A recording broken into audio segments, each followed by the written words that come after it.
I am connected to the internet.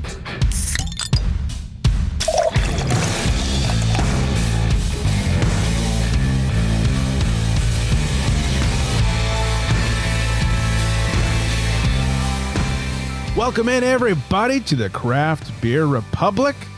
Thanks for drinking. Thanks for joining. For those of you who still have a St. Patrick's Day hangover, hi!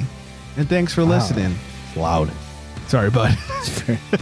Warn me next time. Yeah, that was off the cuff, as they say, off the cuff. I'm Greg, and the guy who can't hear me anymore, that's Flex. You know, this music, I know we always joke with the Ford commercial. Yeah, Ford tough. I think like 90s wrestler. Oh, yeah? I think it is very 90s generic jobber. It's like Bob Holly coming to the ring. Yeah, or like Rick Daniels or something, like just some super jobber name. Yeah, or who's the guy that lost to Skip? Or no, beat Skip? Who's Skip? Chris Candido. You know who I'm talking about, though? I don't. He was a total... Okay, not a wrestling show. Not a wrestling show. For those of you who are not wrestling fans, a jobber is someone whose job it is to lose in wrestling. They don't really use jobbers like they did in the 80s and 90s. But anyways, there was a jobber whose name... I think he started with a D. I want to say Dean. It's not Dean. Was it Barry Horowitz? Oh, man. Oh, my God. Did I just pull that out of my ass? What a name drop. And he got his first and only WWF TV win against Chris Candido because like Chris Candido had pissed somebody off or something. I know what you're talking about now. Yeah. 100%. Somebody fact check this for me. I think I'm mostly right. At least like 68% right. I just can't even believe, where did that name come from? Oh my God, I can't believe I pulled that out of my ass. I hope that was the right name. Wow. Treasure chest of wrestling names? Sorry, everyone who's not a wrestling fan. We will move on. Thanks for drinking. Thanks for joining. Follow us on the socials. Craft Beer Republic, Flex Me Beer underscores in between, all of that good stuff. He kicked out. He kicked out. 1, 2, anyhow. That made me cough. Yeah, get that out. Woo, yeah. Good little daddy. Yeah, wow, that's gone. Anyways, okay. Lots to get to tonight. Got some booze news. I did a little traveling. I alluded to it last week. Took a trip. Beer was involved. Not even on purpose. Lots of beer was involved. Not even on purpose? Not on purpose. I can't wait to hear this. I mean, obviously there was going to be some beer involved, but the amount of beer involved was not on purpose. And all that good stuff. So if you don't mind, I'm going to crack right into it and have a little beverage.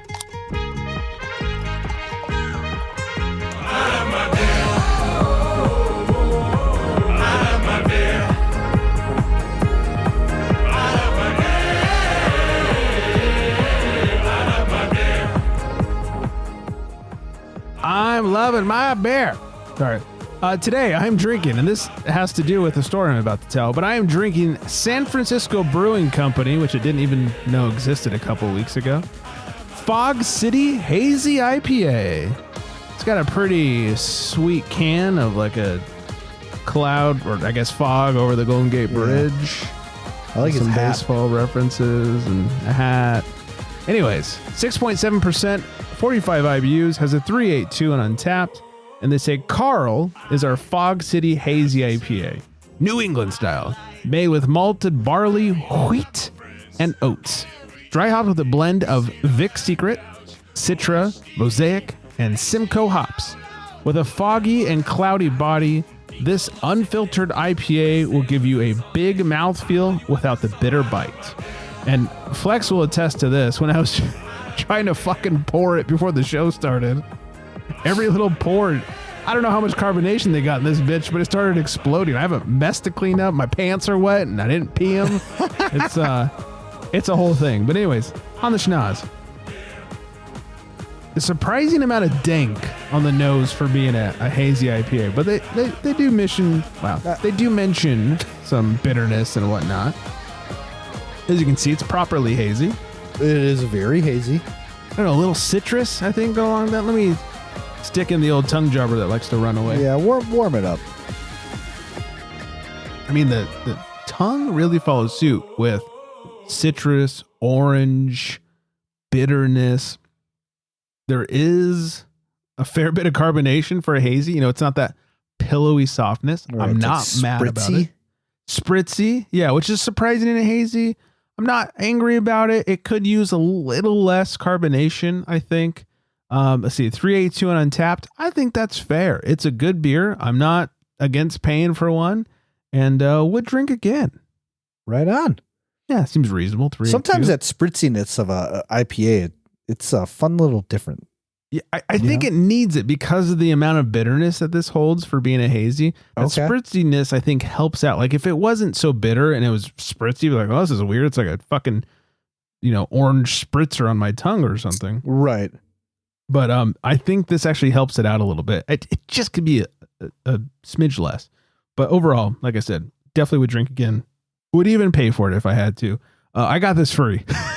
So here's my story. First of all, went to San Francisco last weekend. A little trip. First thing I did was we hit the Burbank airport and hit the bar because we had a little time to kill. Okay. And we're looking at the beer choices because, airport. I don't drink wine at airports. Beer. They're not great. Yeah. And they were not. It was all things owned by Budweiser. But as I'm looking through, I went, oh, they have a beer hug on tap. I've never had one. Flex talked about it being the only good beer on his trip to St. Louis. Not the only good, but the best. But okay, the best. So yeah, that's almost even worse. I'm sorry. I was like, all right, well then I gotta try one only because of Flex, and he's a genius. So I did. I ordered it. I did not know what I ordered was like the imperial version. The guy didn't know either. So I think they call it like the tropical beer hug or something. Yep, that's it. Yeah. And so I order that. The wife orders a lager. She gets a Kona longboard, which is I think it's a lager, not a blonde. Yeah, and I don't enjoy it. Yeah. Anyways, hers is like 4.5%. Kona Big Wave. Big Waves? No. She got the longboard. Get it right. I'm sorry. Big Wave is the blue one. In fact, funny story. They brought her a Big Wave and it was the wrong color. I love my wife. She could tell by the color that it was the wrong beer. She goes, is this a longboard? He goes, oh shit, no, it's a Big Wave. Hold on. And like took it back. That's amazing. I was like, oh, so hot. Just by the color. Anyways, right, go on. So he brings her beer over. I'm sipping it. I'm like, it's fine for all the beer options that I have here at this shit bar. Like I probably could have done much worse. And the guy comes over, he goes, what do you think of that? And I said, it's fine. Nothing wrong with it. It's all right. I know it's Goose Island and, whatever. And he goes, yeah, we just got it in. He goes, look at this. And he pulls up the keg ring and he shows me the ABV. It didn't say this on the menu. I had no idea I was ordering the Imperial. 9.9%. So I'm drinking this 10% daddy over here as we're about to get on the plane. The wife's drinking 4.5% lager.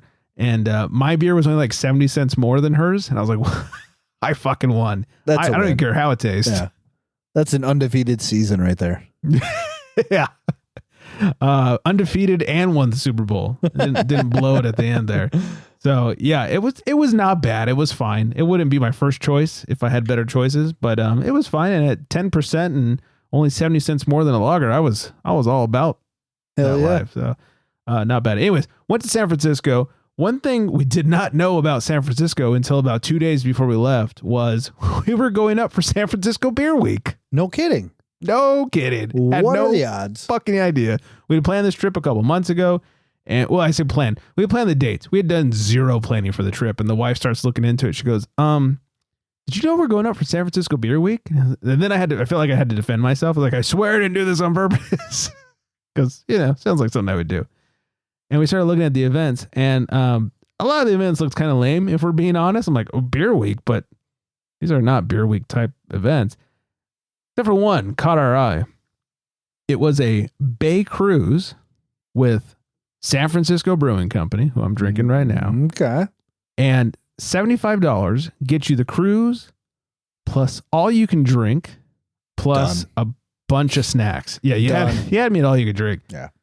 So she wanted to meet up with a couple of her friends that live up there, and we did. They came out and we said like, hey, here's what we're doing Saturday night. Do you want to, join the fun? They're like, we are getting a babysitter immediately. Hell yeah. And, yeah. How do you pass that up? Yeah. They threw the kids at some homeless guy that came on out. A lot out there. Yeah. You know what? Side note, San Francisco has really cleaned their act up. Like when I used to go down there for work, it used to be just littered with homeless people everywhere. I hesitate to ask what they're doing with them. They're like way less homeless people than there used to be. I hope they're finding them shelters and places to stay and not just kicking them out to the east. Chucking them off the bridge. Or that. Yeah. Too soon. They haven't done that since the 80s. Come on. But anyway, so we did this cruise. Legit. Not only was it all you can drink, they just brought a bunch of tall boys on the boat. So this can I'm drinking out of, this 16 ouncer, this is one of the boat beers. No way. Yeah. And so as we're heading back towards the dock, I was like, you guys, not only are they only serving cans, except for one beer, the Pilsner, which was pretty good, was in a keg. Everything else cans. So not only serving cans, but like they're not open. You go to a baseball game, they open it as they hand it to you. So you can't do anything with it. They're not opening these cans. So I said, now's our chance. So we were still very much drinking beers. And I just went up there. I was like, hey, can I get a this and a that? And then came back and put in the wife's purse. And then she went out there like, hey, can I get a this and a that? Oh, my gosh. That's brilliant. And as we're hitting the dock, and the guy was cool. He worked for the brewery, not the boat. And I went out there and I was like, hey, man, is it too late to get another beer? Knowing full well, it was way too late. We're about to hit the dock. We're like, 30 seconds from docking. Wait, easy now. Not a docking show. No, him and I were a minute from docking. The boat was 30 seconds from docking. I love your thought process on this, by the way. I just have to let you know that. Thank you. They don't call me a genius for nothing.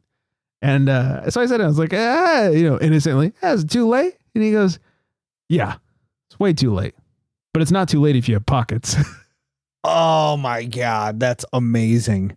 My man. So we walked off with 4 or 5 beers in the wife's. She had a little backpack on. I was like, just stuff in your backpack for now. We'll redistribute later and figure it all out. Don't make her carry it all. Right, exactly. Just carry out the boat. Get out the boat. We'll figure it out later. And so we did. And look, I had never. Actually, that's not true. I'd had this one. The beer I'm having tonight, I had at a bar once. But beyond that, I had never had any of the other San Francisco brewing beers. I'd only recently heard about them on a recent on a work trip up there. I was at a restaurant. And I was like a bunch of beers that I didn't want, and then San Francisco Brewing, and it was this one, the Fog City. And I was like, I'll give Fog City a try. Not bad. So look, it was fun. We went out. You go out around the bay and around the Golden Gate Bridge and around Alcatraz Island and all the the bay things. It was like a 2-hour cruise. We took a picture of the graveyard of cans that we went through. I'll have to post that on the gram. Just the whole windowsill was filled with cans. It did start raining, so we kind of kept it inside for the most part. But yeah, we did a little damage, and we definitely got our $75 worth. I'll tell you that. That's what I'm thinking. Good times, especially like California, $75. Especially San Francisco, $75. Yeah, that's like a beer and a half. I was going to say 2 beers and you paid for it. Yeah, San Francisco is crazy expensive, but yeah, $75 you get the cruise and all you can drink, and it wasn't just snacks like here's some chips and a cookie. It was a nacho bar. People talk when they give you chips and a cookie. Yeah, have you never had somebody give you chips and cookies? Here's some chips and your cookies. Suddenly, the church lady's handing you chips and cookies. Isn't that swell? Isn't that special? Special. But yeah, they had a nacho bar. They had charcuterie. Holy shit, that's way better than snacks. Yeah, and it wasn't like shitty movie theater nacho cheese. Like, it was legit cheese sauce. It was, dude, it was good. We got our $75 worth, both in the alcohol and the nacho bar. Hell yeah. I'm proud of you. Thank you. What a trip. It was good times. We hit a couple other breweries.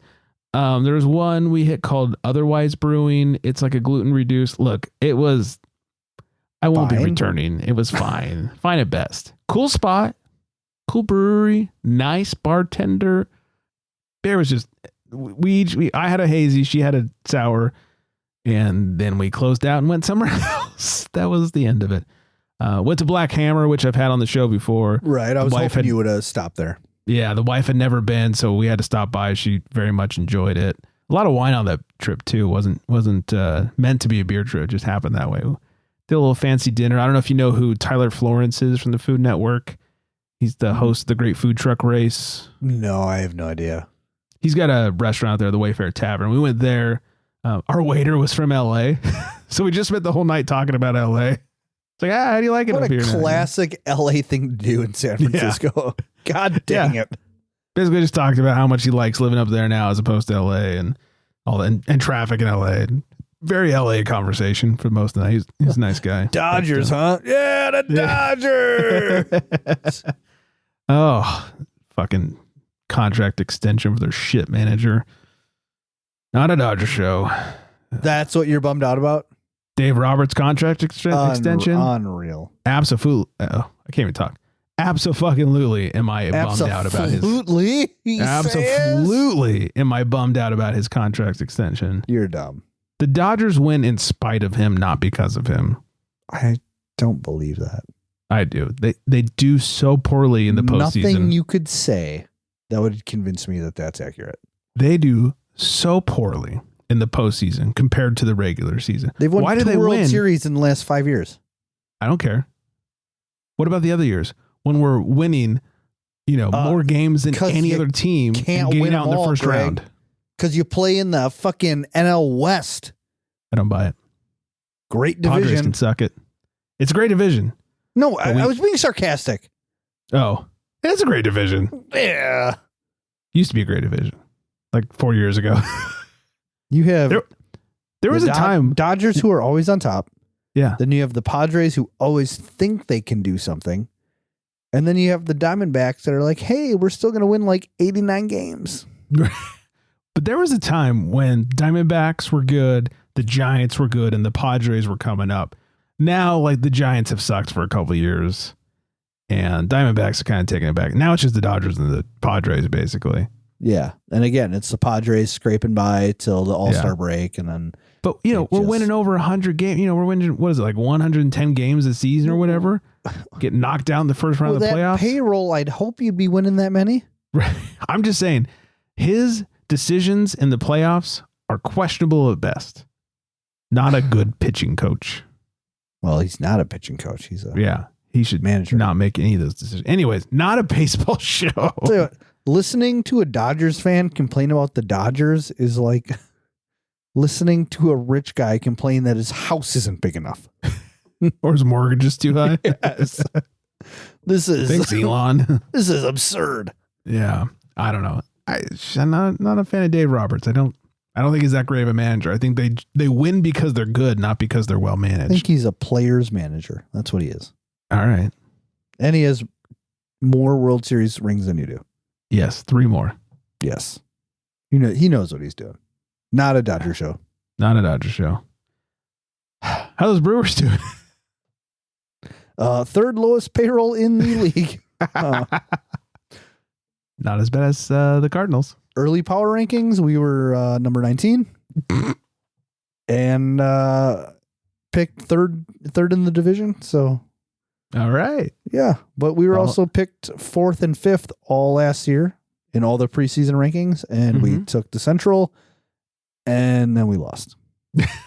Still did better than you were supposed to. So maybe we'll do better this year. Yeah. Fingers crossed. I'm hoping. Yeah. Anyways, not a baseball show. It's not. I could talk about it for days. Yeah.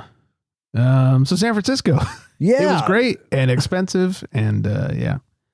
The last day, this is the last thing I'll say. The last day we were there, we were flying out at I don't remember, 3 or 4 o'clock or something like that. We had some time to kill. We had to check out at 11. Luckily, they held our bags for us. We found this little tiny, absolute shack right along the water, not too far from the baseball stadium. And it was great. We went in there. We got like a normal person's breakfast, like eggs, bacon, hash browns kind of thing. Yeah. Toast, sourdough, of course, San Francisco. And even though it was a Monday morning, the bar was open. So we sat out on the water, like legit on the water, had our tasty, simple breakfast, had a few mimosas, and just enjoyed the fucking view. It's great. What life's all about, man. There was this old man that was in one of those, not wheelchairs, but like old people scooters. Okay. You know, like little 3-wheeler things. Yeah. And clearly, he was probably in his 80s, looked pretty old, definitely retired. And I would hope he came, yeah. He came in, ordered his breakfast. He got a breakfast burrito, went to the bar, got his fucking PBR, and just went out there, enjoyed it like we did. And I was like, this guy has the fucking life. And I bet he lived a good one too. I bet he did. He's retired. He knows what he wants. He wants his breakfast burrito and his PBR, and he wants to have it on the water. And I was like, this is the dream right here. You're not wrong. Yeah, I was very jealous. I don't even do that, and I'm 36. Right. Like, man, I should start having breakfast on water with a PBR or something. Right. You're doing it wrong. Man, I gotta rethink my inks. Get to one of the Great Lakes and get a breakfast burrito and a PBR. You're doing it wrong. What Great Lake is next to you? Michigan. That one. Get to Michigan. Get to the big water thing. It's only about, I don't know, 7 miles for me. Something like that. I don't know. Oh, what a deal. All right. Hey, once upon a time, this is a beer show. Let's find out what Flex is drinking over there. In a world where craft beer is king, a world where muscles are bigger than growlers, only one tongue can guide us. One man, one tongue, one tongue jobber. In this world, we must find out what is Flex drinking. Well, I'm drinking a beer from Youngblood Beer Company, what's in Madison. So nothing to do with Sheboygan. Except the beer name is called The King of Sheboygan. And it's got this sheep, and it's got a crown on it, and it's in all this royal garb. Oh, yeah. Very fancy. And it's just a really fun can. And there's a brewery up there that I've had on the show before, Three Sheeps. Mm-hmm. And they're in Sheboygan. And I had to Google tonight, what the fuck is so significant about sheep in Sheboygan? Because apparently it's everywhere. Well, Google tells me that there's sheep are important in Velvet Sheep Farms in Sheboygan. So Velvet Sheep Farms, which raises sheep for fiber, clothing, and experiences, it says. So I don't know what kind of experiences, but I guess there's a really prestigious sheep farm up there. Oh, all right. Cool. Fun story. So anyway, back to the beer and not about the sheep. This is an 8.5% double New England IPA. It contains Citra, Motueka, and Eureka hops. Eureka! Sorry. They say this can holds Sheboygan, Vegas, the coastal progeny of the Laurentide ice sheet, and lovingly dubbed the Malibu of Midwest. Not a joke. Home to Terry Andre State Park, an inordinate amount of sinks, toilets, and bathtubs, to the king. Citra Motueka dance in a delightfully tropical chasse that would put Gangnam Style to home before giving the floor to Eureka in all of its blackcurrant and pine needle vibes. It's quite the description. I love these descriptions. These guys, they always have really fun, ridiculous, over the top, unnecessary descriptions. Untapped has this at a 402. 459 check-ins. It must be relatively new. I don't know. I didn't check. Again, I said it's an 8.5%. And let's dive in. Here he goes. So it says, what does it say here? Tropical chasse, blackcurrant, pine needle vibes. There's some kind of tropical fruit on the nose. Are you picking up on the chasse? My guess is like papaya or guava, but I'm thinking more papaya. Okay. You would know, of all people. Yeah, I don't like papaya, so I think that's why. I think that's what it is. But it's super duper tropically. Now, without further ado, the old tongue jobby as it runs away.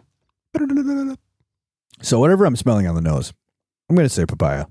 It is coming out in droves on my palate. I don't hate it. So here's a fun fact about a lot of fruits. I don't like eating them. Love the flavors of them. Oh, right. Same. Mangoes, don't like them. Love all the flavor. I love a mango smoothie. I don't want to eat a mango. Yeah, they're gross, right? Yeah. They're terrible. Yeah. So papaya, can't fucking stand it. Yeah. Love when the notes pop up. 100%. There's zero bitterness to this beer. The carbonation, super low. It is very soft mouthfeel. Has a wonderful lacing. That's great lacing. The color, again, it's like this golden yellow, almost getting to that amber look. Yeah, it's a little on the dark side. Right. So you'd think it might be a little malty. It's not. Surprising. Very surprising, but you'd know because I fucking hate that. And I would tell you all about it. And right. I didn't. So another fantastic beer. I love when I get these 2 for 2, knock it out of the park on the shows. Youngblood. These guys really never disappoint. I don't think I've ever had an actual bad beer from them. You've had them on the show before, right? I love drinking them. I've had them on the show multiple times. Yeah. Big fan of them. So cheers to them again for another delicious brew. So yeah. Send us more beer, Youngblood. Yeah. We love you. Send us beer. Youngblood, are you listening? Sound like a Christmas song. Well, yeah, that's what it was. It was. Okay. Yeah. Oh, I didn't have any more made up lyrics, so I stopped. Fair enough. I ruined it for you.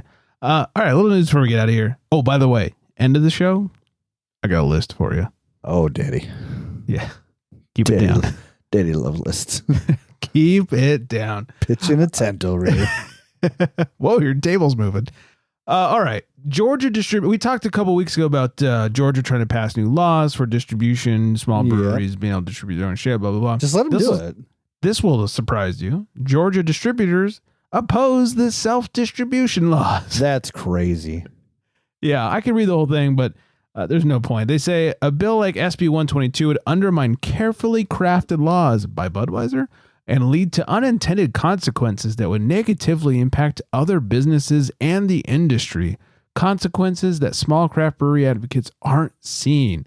Oh, you mean like breweries would make money and you guys would be stuck because your job shouldn't exist? Is that what you're talking about? Right. Yeah. Anyways, blah, blah, blah. Suck it, distributors. My favorite thing about self-distribution, first of all, it's when you're a little brewery and it's the only thing you can do.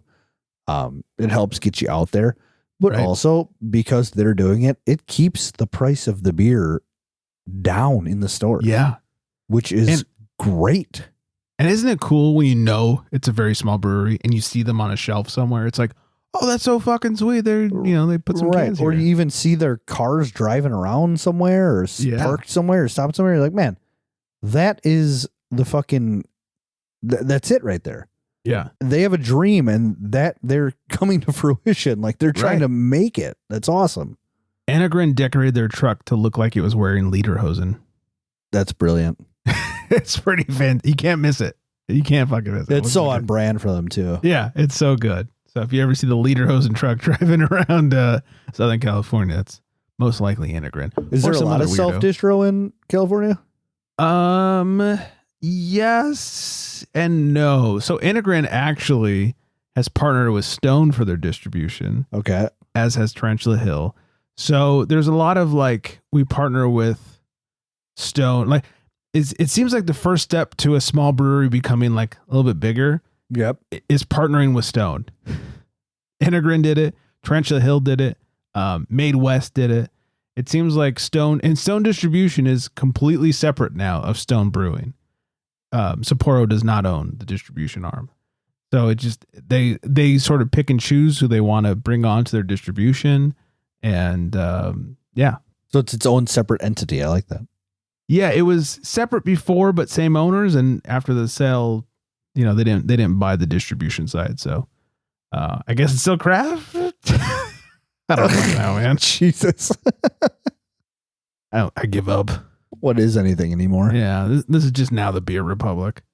I figured I'd bring this up because I was just in Austin. A move to ban THC in Texas is going on. So Texas is weird. When we were in Austin, we smelled dank weed smell often, and which I like. I am not against the smell of weed. I think it's a nice smell. But it was weird because I know in Texas it's not legal. So did some research, asked a couple people who were there. So apparently in Austin specifically, they've decriminalized. It's like what they did in Madison for a while. Yeah. Yeah, it's not legal, but it's decriminalized. Also, marijuana is not legal in Texas, but hemp is. And what they've done is they've made strains of hemp that are more THC intensive than others. And so the reason they didn't supposedly outlaw hemp originally was because, clothes and paper and other hemp products. Well, they found all the loopholes, bred it for THC, and now you can get pretty high on some hemp in Texas. Damn. So it's like sort of legal, but not. And Austin doesn't give a shit because Austin's just fucking cool. It's just like the Delta variants and shit here that when they come out with like a THC seltzer, or you go to your gas station and there's just jars of the shit. Jars of THC? Yeah, 100%. Really? Yeah, there's a liquor store, I don't know, 300 feet from our fucking shop that I work at. And you walk in there and they have just fucking jars all labeled as different shit. Wow. Wow. Yeah. And it smells just like you would think something like that would smell. What's funny, someone was just talking about, I can't remember where, it might have been Minnesota, somewhere not Wisconsin, but not far from Wisconsin, about how it's not legal, but they have THC drinks. And I said, oh, my buddy Flex, same thing. Like, weed's not legal in Wisconsin, but he's found his way in some THC drinks before and enjoys them. Yeah. And you go to any liquor store and they have at least like a 4-foot shelf section of top to bottom, all THC shit. That's insane. And in California, you will never find that in a liquor store. You can only get THC beverages in a weed shop. Interesting. Yeah. So anyways, Texas is trying to ban all that shit because they're boring and they're rednecks and they're Texas. Yeah, that's weird. Why would you do that if it's just going to make money? That's the thing. Just tax it, make some money. Yeah. Help us get out of this $32 trillion debt. And growing. Not a political show. Speaking of Minnesota in the Midwest, a Minnesota funeral director was accused of DWI after allegedly arriving drunk to pick up a body. That's actually probably the best thing you could say after saying a funeral director, ... Touche. According to court documents, law enforcement responded to a report of a dispute around 9:38 p.m. on Sunday. I love how they say around, and then they give you exact timing. Around 9:38. Sunday, February 23rd, at a residence on 1st Street, Northwest in Crosby. Crosby police officers reportedly responded to the scene and spoke with residents at the home who indicated a family member passed away. Zilmer responded to the residents to pick up the body of the deceased on behalf of the Coop Funeral Home. He reportedly appeared to be intoxicated. Officers reportedly spoke with the defendant outside the residence and observed he had bloodshot eyes and watery eyes, was unstable on his feet, and had an odor of alcohol coming from his mouth. Zilmer admitted to driving to the residence, according to court documents. A field sobriety test showed clues of impairment. He submitted to a preliminary breath test with a blood alcohol content of... I'm going to say 0.16. Oh my God, you almost nailed it. 0.17. Dang it. Here's where Price is right. Here's where it gets even better, though. He was transported to the police department where a second breath test yielded a BAC of 0.19. He got worse. That means it kicked in. Yeah, that means like as he walked to the door, he was doing shots. That's insane. Yeah. So I just hope his argument was, dude, they're already dead. I'm dealing with dead bodies. I'm not going to kill anybody because they're already dead. just give me the body. Just give me the body, man. I'm not going to dead them anymore. They're fucking dead. They've already been deaded. I swear to God, I've seen a lot of dead guys in my life. That's like the deadest fucking guy I've ever seen. Yeah. Spoiler alert. I can't kill him on the drive back. Yeah, well, that's my argument. Yeah, he's not gonna fucking die. He's fucking dead. So you guys are just give me it. Give him to me. You guys are good. Good to me. I got it. Fun story. My younger brother used to work for the Milwaukee County Coroner. No shit. Yeah, so he would actually go around and pick up dead bodies. Wow. Did he enjoy that job? He's pretty numb. You know, so not a lot of shit gets to him. So yeah, he's had to do some weird shit. Okay. Like train suicide? Oh. Yeah. I was on a train when someone committed a train suicide. Come on. Fun. That's wild. No shit. Yeah. How do you sleep at night? I didn't watch it happen. Well, I didn't know which way you were facing. I don't know. Yeah, I was facing the other way. I didn't see it. We had left the station. Oh, and it's a hand. Like, hey, honey, it's a hand. Is that a foot down there? And slammed on the brakes, and no one was telling us anything. So I started tweeting the LA fire department. Yeah. I was like, hey, what the fuck's going on with the train, blah, blah, blah. And they're like, oh, suicide by train. I was Jesus like, oh, Christ. Fuck, no wonder. That was a whole order. It took hours. We were late. Anyways. Well, it took my brother hours because he had to walk around and look for the body parts. Oh, yeah. Fuck. Isn't that something? Like, I wonder if they tell you that in the job description. Must hunt down body parts. If said person explodes in train incident, it is your job to treasure hunt the body parts that fly off. I did have a waiter once. No shit. It was like, I forget how it got brought up. This was years and years ago. And he's like, oh yeah, I'm actually trained to be a pallbearer. Interesting. And I was like, all right, well, cool. That's kind of weird. Hope you washed your hands. You know, we're not a pallbearer. Pallbearer carries cat. What do you call it? An undertaker? The guy who does the preparing of the dead body? I think so. Yeah, whatever that is. I don't know. Did you say, you know what? I thought I smelled formaldehyde. Smells a little dead in here. Anyway, that's cold. Yeah, cold-blooded. Let's end it on this. Here's the list. In fact, it's two lists in one. Ooh, that's like that's what I like to call a twofer, ladies and gentlemen. That is a twofer. It's basically a three-way for Flex. The 5 most drunk and sober colleges in America. Ooh, that's interesting. Yeah. Thanks to Scott for sending this over. 5 most drunk and sober. All right. Yeah. We'll start with the most sober. Number 5 on the list. Wait. You're not going to get this one. Is it in Montana? It is not. Damn it. You think sober people live in Montana? I would think so. I know there's not a lot to do, but I don't know. That's why they're hammered. 5th most sober is the City University of New York Hunter College. What do they do there? Not a lot of drinking. Not a lot of drinking. Yeah. I would not think somewhere in New York would be a sober college. True. Number 4, Spelman College, which is in Atlanta. Again, not a place I would think to be sober. Yeah. Number 3, Idaho. No, another New York. City University of New York, Brooklyn College. Yeah, there's no fucking way. Yeah, a lot of New Yorkers need to start drinking. Number 2, College of the Ozarks. Is that Missouri? Missouri. Okay. Number 1, most sober. You probably know this one.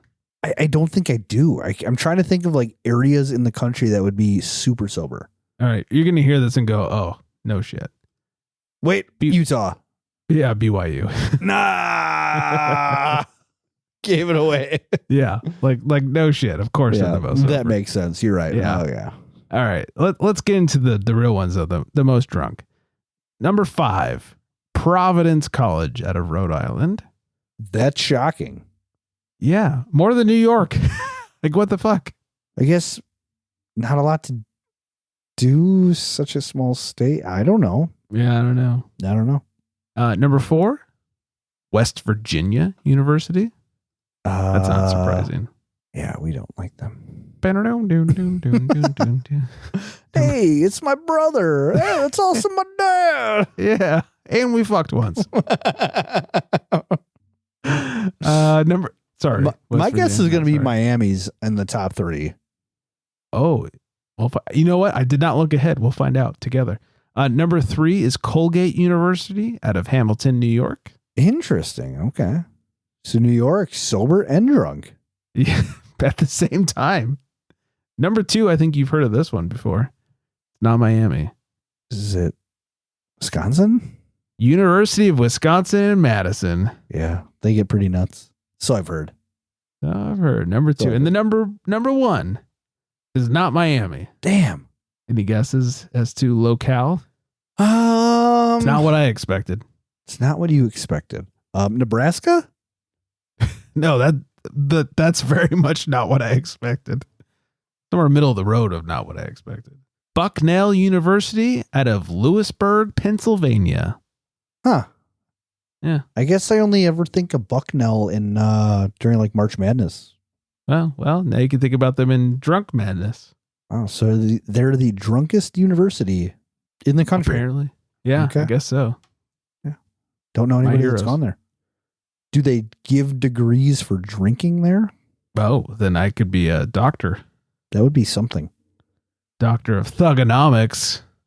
That's not how you end the show. No, I'm never going to let that air.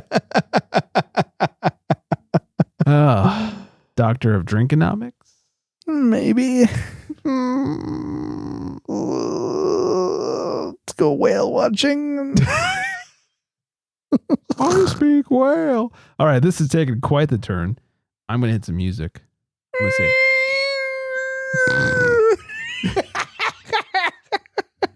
This is why we can't be alone. We need people on the show. I'm so sorry. Me too.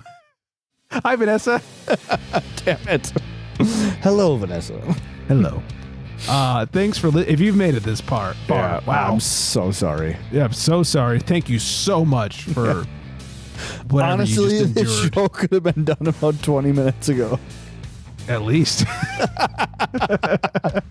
Seeing you try to run that back through your head, you're like, oh, man. It was like, how long's we going? Yeah, at least 20 minutes ago. Yeah. Uh-huh. Anyways, thank you for listening. Sorry for listening. All that good stuff. At Craft Beer Republic, at Flex Beer and Screws in between. All that good shit. Thank you all for listening. Hope you're staying very well hydrated. And on that note, Good night, everybody.